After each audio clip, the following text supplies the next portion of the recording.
We're still continuing with our series, Brand 101. It's okay.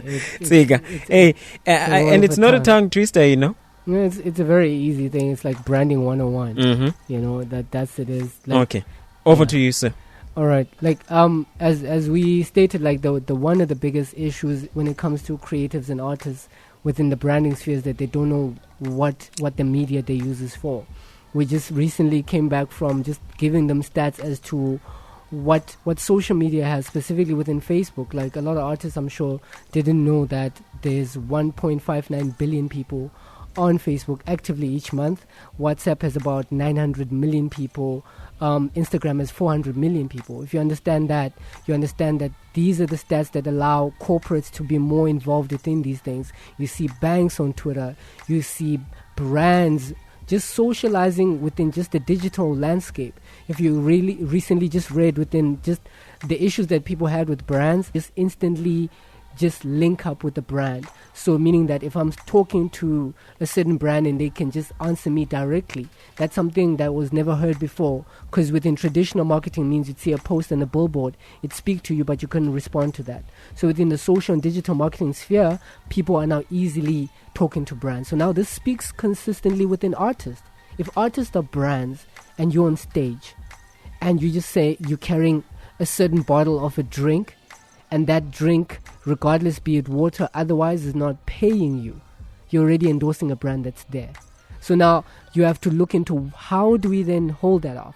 Create a social media policy, create a branding policy. As an artist, you should not be aligning yourself with the brand from top to bottom. If you only wear brands you want to endorse yourself with, to the point where those brands can pay you. Or adversely, if you create a simple exercise, which I always ask every artist I work with, if even the water bottle, take the water bottle that you have, strip it off the brand. Every picture that you have that doesn't have that brand, and they realize how many shows there was a blank space, they can insert their brand there. So that's what artists need to look into, even what they wear. Because I know that we're really crazy about brands that are huge, but what we don't understand as creatives and artists, we give so much brands credibility and relevance that they don't specifically even speak for us anymore. I'm not going to mention any big brands, but we already know certain brands that don't even need marketing, to the point where they feel they don't even need people, to the point where artists feel they don't even need audiences, because they didn't understand that they were brands first of all.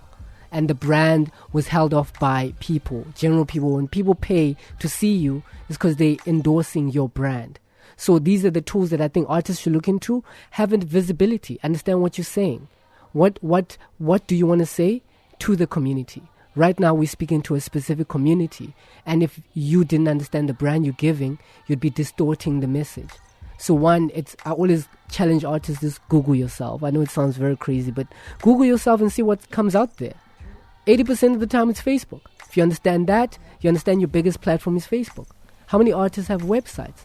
So artists should just create brands around themselves by trying to create with websites, but trying to create themselves as brand within the Facebook. If I follow your music and for weeks on end I don't see anything that's got to do with your music on your page, I'm turned off as a potential brand endorser, as a potential sponsor.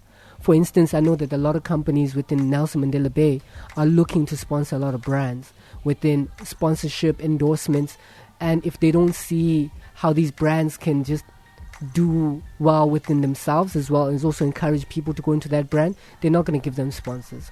What we find as artists, we ask for money as though that's the only form of credibility. So the biggest thing that branding yourself can do is a huge return on investment, which means that when you allow for the smallest cost and you maximize the profit, meaning that music industry, Harvey Goldsmith said that the demise of the recording industry is that record companies do not engage